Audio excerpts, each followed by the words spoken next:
ladies and gentlemen. Good to have you here this wonderful sunny Sunday morning in Pendleton, Oregon. To the congregation of Marine Baptist Church, it's time to wake up. And you're going to turn in your Bibles because this morning your Bible is your songbook. So you're going to actually have to turn to Luke chapter 11. Luke chapter 11, verse 25. Luke 11:25. Now, children that are out there, if you're listening, help your parents with this song because you've sung it before downstairs in the Sunday school opening. And in John, did I say Luke or John? Luke. John 11:25. Thank you. We will make that a very all-important clarification. And the chorus is, I am the resurrection and the life. And so we're going to sing this one together. And so sing with me. We'll do it a couple times through to get you used to it. Again, we're looking at John 11:25. Let's sing together. I am the resurrection and the life. He that believeth in me, though he were dead, yet shall he live, yet shall he live. And he that believeth in me shall never, never die. Shall never, never die. Now let me make a clarification here. It's actually John chapter 11, verses 25 and verse 26. So let's sing that one again. I am the resurrection and the life.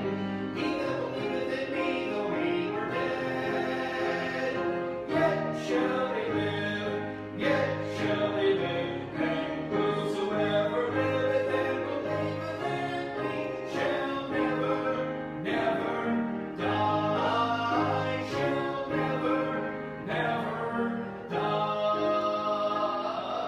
And that is a very, very important passage, very important verse. And then, of course, then he asks the person he was telling this to. He says, believest thou this? And this is maybe the most important thing. It isn't just that it's written down or even that you sing it. It is incredibly, incredibly important that you believe it. So, to the adults and teenagers, welcome to Sunday school class. Now, this is an all-encompassing thing. Adults and teenagers, if you have children in the house and they want to, they can watch this class too. Because I already know, because it's down and it's a record, that several of you adults watch the children's Sunday school class. Okay? And I know why you like the pictures. And this is why Mrs. Watkins is so popular and sometimes has as many views as my Sunday morning message. It makes her feel great. Makes me feel a tiny bit sad. But anyway, it's a wonderful, wonderful thing. So you're going to turn to the book of 1 Corinthians this morning. Book of 1 Corinthians chapter 1, where we started a new series. We started a new series just last week, the book of 1 Corinthians, the need for clarity in God's church. And this is the second lesson which we're dealing with the perception and the power of the cross. So let's have a word of prayer, and then we will get started. Dear Heavenly Father, I pray that you now would give us a special focus and an alertness. We would rather be congregated together in the same location. That is not the case right now, but we can congregate together as brothers and sisters in Christ around our smartphones, around our computers, around our television sets, and still learn of you the same thing, learning together at the same time regarding your word. And I pray that you would give us insights into your word today and help us, I pray, in Jesus' name. Amen. Now, last week we were discussing the reality that Paul, after he got done with his greetings and a few compliments, he showed the church in Corinth that they had a faction issue. They were kind of dividing up. They're grouping up in different groups, and they had a pride issue. They were saying, well, I was discipled by this person, I was baptized by this person, and it was creating conflict in the church. So in the next few lessons, Paul is going to prove how far pride will not get you.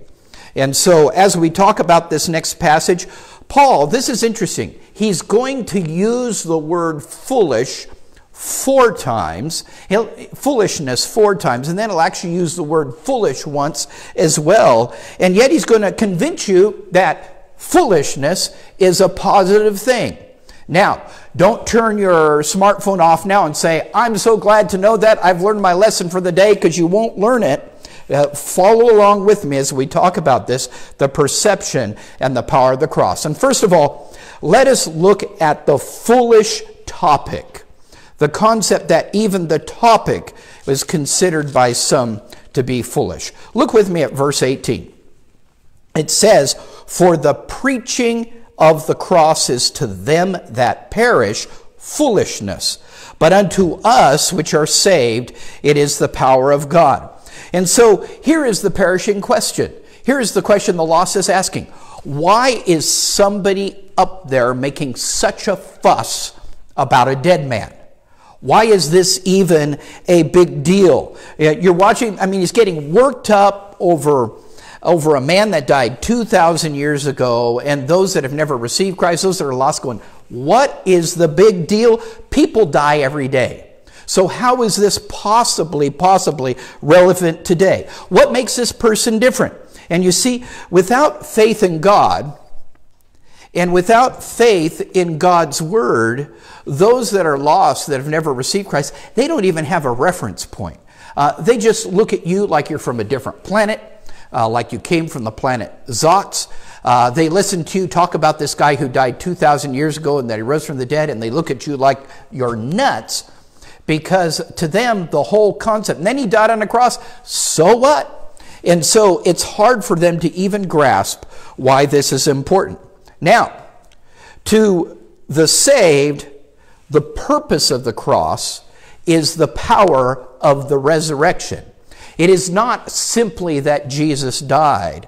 It is very important that he rose again. And so, for those of us that are saved, we understand the power of the resurrection from the cross, the power of God in relation to cross. In fact, it is important that there is a resurrection after the cross, because the Apostle Paul will say later in this book, if there was no resurrection, then we are, of all men, most miserable. And so the preaching of the cross has to be connected to the resurrection. The fact, yes, that Jesus died for our sins, but then also that he rose from the grave and that he rose from the dead. Now let us look at verse 9. And verse 9 is a prophecy where God says, yeah, I knew some of them wouldn't listen. Where he says this, for it is written, I will destroy the wisdom of the wise. And he says, and will bring to nothing the understanding of the prudent. That's Isaiah 29:14, written 700 years before Jesus ever walked this earth. And he says, there's people out there and they're going to think they get it. And then when the reality comes and when the truth comes, they're just going to go, nah, I think you're nuts. I don't think that's the way it is at all. Even though there's over 500 prophecies in Scripture, some say over 700 prophecies in Scripture that talk about the life of Christ, the death, burial, and resurrection of Jesus Christ. And so dealing with that. So the gospel method will prove worldly wisdom a resounding failure. You see, the gospel cannot be rationalized through worldly means. It does not fit the mold of higher thinking or higher reasoning. And so instead, it is so simple that a child can understand it, but an intellectual person cannot. Because the intellectual person is going, it can't be that easy. It can't be that simple. But there's a reason that God made the gospel of Jesus Christ so simple. He made it simple because guess what? It's for everyone.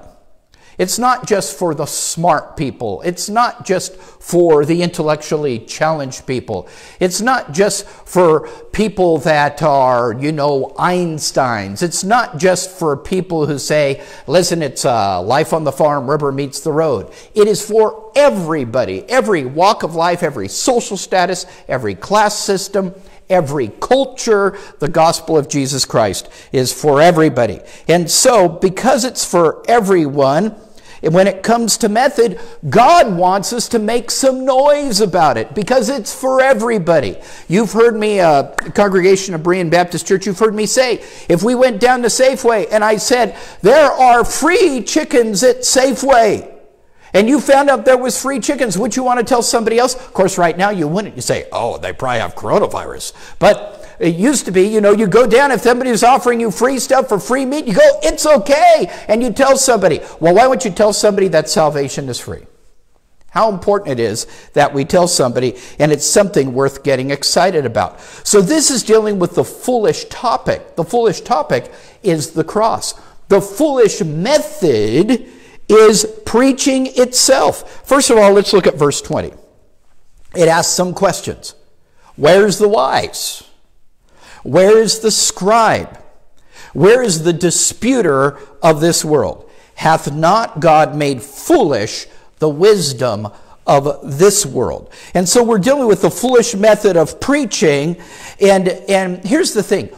Human wisdom hits a dead end because human wisdom cannot explain the workings of Almighty God. Cannot explain it. Instead, what we're dealing with here is this. When man seeks his own wisdom, think about this. When man thinks his own wisdom, he turns inward. He turns to himself. He turns to his way of doing things. He turns to man's way of doing things. But you see, that is the nature of pride. Pride is where man turns inward to himself. It's the little Jack Horner nursery rhyme, stuck in his thumb and pulled out a plum and said, what a good boy am I. Okay, so it's that mentality, I am such a great person, I have this all figured out. Nobody wants to hear that they don't have it all figured out. Nobody wants to hear that because it's pride. But to find God, somebody has to turn outward. In Psalm 19, the first 3 verses, it talks about the importance of, if you're ever going to begin to know who God is, you have to turn outward. It says this in Psalm 19, the heavens declare the glory of God, and the firmament showeth his handiwork. Day unto day uttereth speech, and night unto night showeth knowledge. There is no speech nor language where their voice is not heard. And it's saying literally to look out under the stars and look at the heavens and look at the order of the stars and the cosmos is to understand the existence of Almighty God. In fact, it says, literally, it says creation is speaking to you in a universal language, and there's no place where you can go or hide where creation cannot speak to you. A lot of people go this. A lot of people go, well, if you were to have a radio that could turn to the 23 centimeter wavelength, 23 centimeter, everywhere you'd go, you would hear either a roar or a carrier wave or a hum. And now the astronomers go, well, that's the sound of the Big Bang. It's not the sound of the Big Bang. It's the sound of God. It's literally, you just turned into frequency G. It's the God frequency because literally the power of God keeps the whole universe going, and you can hear the evidence of God's creation in every direction. And so you have to turn outward. Now, God is revealed in this unlikely process. Back at 1 Corinthians chapter 1, let's look here at verse 21. For after that in the wisdom of God, the world by wisdom knew not God. It pleased God by the foolishness of preaching to save them that believed. And so we have that God is revealed in this most unlikely process, and that process is preaching. Now, the world already tried its wise process, and its wise process, by the way, is an epic fail.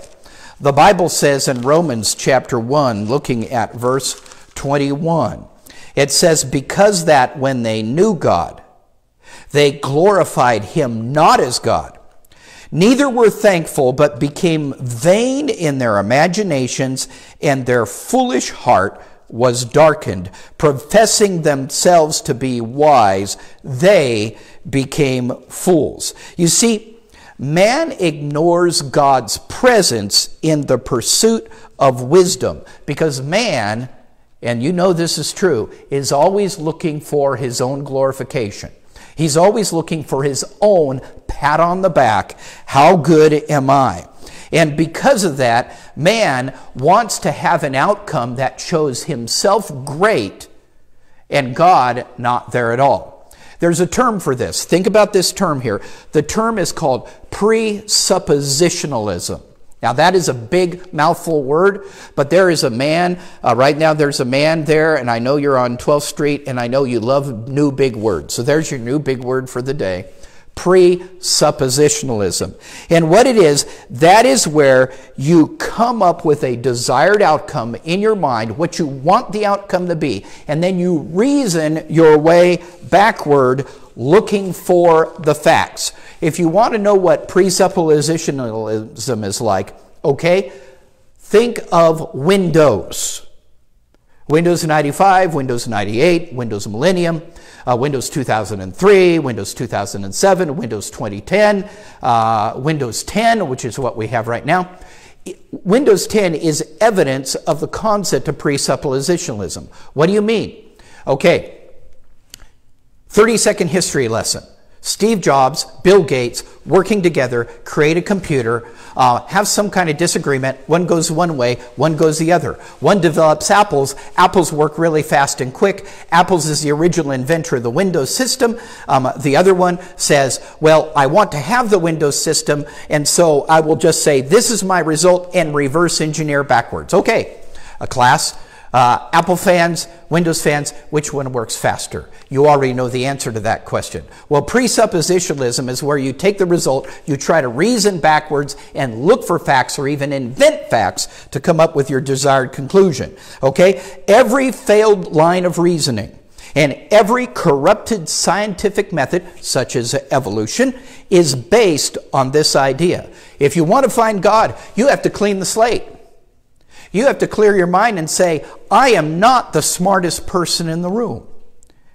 And then you have to start from there to search for Almighty God. And so it's important. So, now, this may be shocking, but when you look at this here, looking again at 1 Corinthians chapter 1, and looking at verse 21 again, here's the amazing thing where it said, it pleased God by the foolishness of preaching to save them that believed. So preaching has become the effective method that God is pleased with. Preaching comes with conviction. Preaching comes with excitement. Everything else is just a talk. As my college professor would say, if you light yourself on fire, people will come to see you burn. And preaching is that burning that takes place in an individual that's excited about what God is doing. Now, interestingly enough, in the book of Acts chapter 17, this is what happened with the Apostle Paul when he went into Athens. In fact, it says in Acts 17 verse 16, now while Paul waited for them at Athens, his spirit was stirred in him because he saw the city wholly given to idolatry. Therefore disputed he in the synagogue with the Jews and with the devout persons, and in the market daily with them that met him. He drew a crowd. He didn't draw a crowd by talking. He didn't draw a crowd by having, let's have a sit-around rap session. Let's discuss philosophy. No, his spirit was stirred. He drew a crowd because he's preaching. And people are going, why is he so excited about what he's talking about? Why is he going nuts about this? It was the foolishness of preaching. And in this passage, what we see is that we will see in just a few moments how the people responded to that. And so, God makes clear preaching is his preferred method. So, let's look at verse 22 now. And we're going to now look at the foolish audience. Who's listening? And what are they listening for? And in verse 22 it says, for the Jews require a sign, and the Greeks seek after wisdom. So you have two audiences here. One that is saying, I'm sorry, I will not believe unless there is a specific sign from God. And then you have another group that's believing, I will not believe unless it sounds very wise to me. So you have two groups that are saying, I won't listen unless this happens. It's the foolish audience. Now, The problem with the Jews, they were already waiting for a sign, but they were waiting for the wrong sign because Jesus came.